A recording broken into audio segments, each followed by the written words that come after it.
All right, round number 3 made some waves during the State of the Union. We haven't really talked about the State of the Union. We're not really talking about the state of the presidency or the state of politics in general in the United States right now, just because you can get that from so many other sources. We've decided to stay away from that for the most part. But one aspect of the State of the Union that did affect us was that President Trump brought out an Army active duty soldier who had just came back from deployment. It was actually his 4th deployment to the Middle East and Afghanistan. His name is Sergeant First Class Townsend Williams, and he just got back, and he has kids and his wife.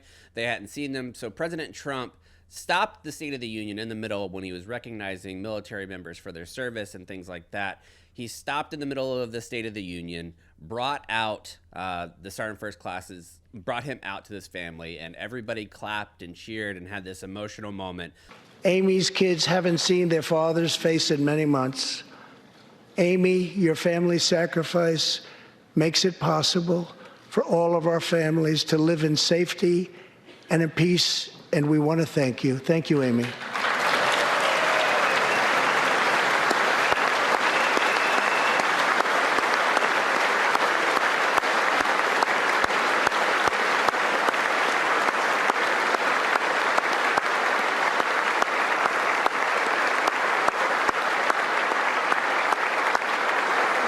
But Amy, there is one more thing. Tonight we have a very special surprise. I am thrilled to inform you that your husband is back from deployment. He is here with us tonight, and we couldn't keep him waiting any longer.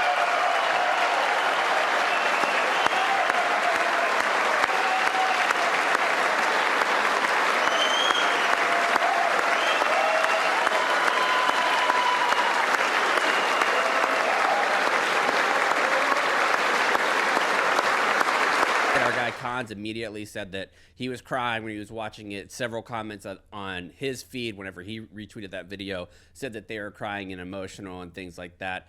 It's beautiful to see a homecoming, but there was other aspects of it that we're tired of having homecomings, right? Yeah, I feel like surprise homecoming porn is this. You go down a YouTube rabbit hole and it's video after video, and every single one always goes viral. And I mean, we've had a lot of those on even Barstool's site, on the Instagram and the Twitter pages that go viral. It's one, if you're in the spot in your life where you need a good cry, you can find for that. Sure. And I think the ones with the dogs are even more emotional. Like if you have the dog coming, when the dogs can't even bark, they just yelp and whine and they jump all over the place. Like there's one that comes straight to my mind with a golden retriever that comes in, and the golden retriever just goes absolutely bananas. And you're just sitting there. If you've had a couple glasses of whiskey and you're listening to that and it's like, love me when I'm here, love me when I'm gone, and you're watching these, you will cry. It's a beautiful moment, but there is certain aspects of family that goes into these homecomings that I don't think a lot of the civilian populace realizes. There was a thread on Twitter that from a woman who works at military.com, and she talked about how whenever a spouse comes home, whether it be your husband or your wife, and they come home and you haven't seen them in 8 months, you haven't talked to them more than like once or twice a week for a period of 8 months, this is like a new person. It's what you go through in a year deployed. You come back as essentially a brand new person. She talked about the struggle of having a young kid, and it was something that I recognized, and I actually talked to Kelsey about it this week, my older daughter, who's 14. When I left Okinawa in January or December of 2006. I didn't step foot back in Okinawa and see my daughter, who at the time was 2.5.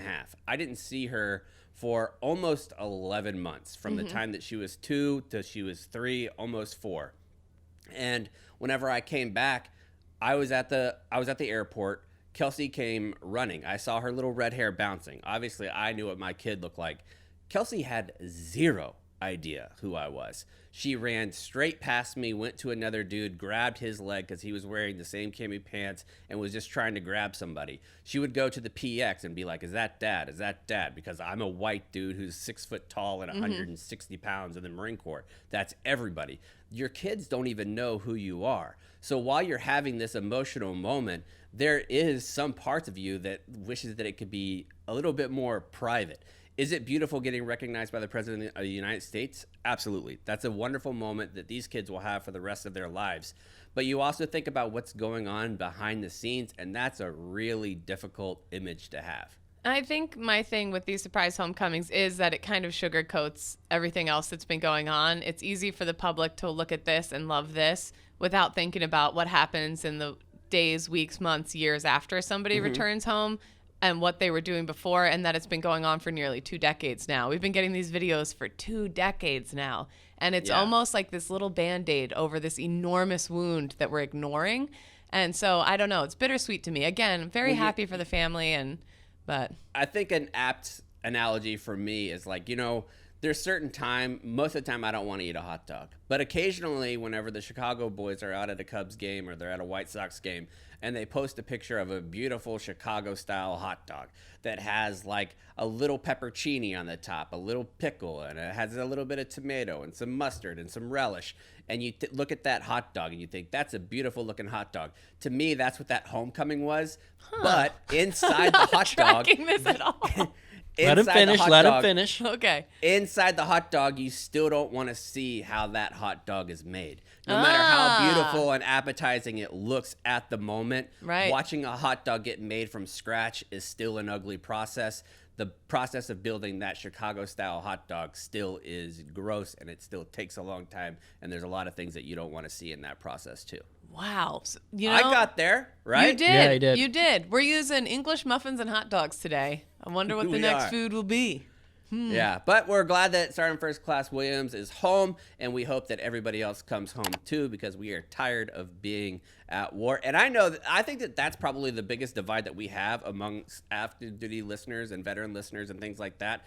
There is a ton of people in the military who that's all they want to do. I was in that boat. Whenever I was in the Marine Corps, that is all I wanted to do was deploy. Like that was my mindset. Yep. I want to do it. I want to do it. I want to do it. So when they hear us say, we want you all to come home, the people that are training every day, they're like, fuck that. I actually want to go do it. Yeah. And sometimes I want to be like, let me save you from yourself, my little bird. Come here and hop into my pocket. Yeah. But you can't do that. The Marine Corps, and that's the reason why we are who we are, because rough men and women are ready with guns, ready to march to the sound of the guns as well. And that's the reason why we appreciate them. Let's move on to round 4.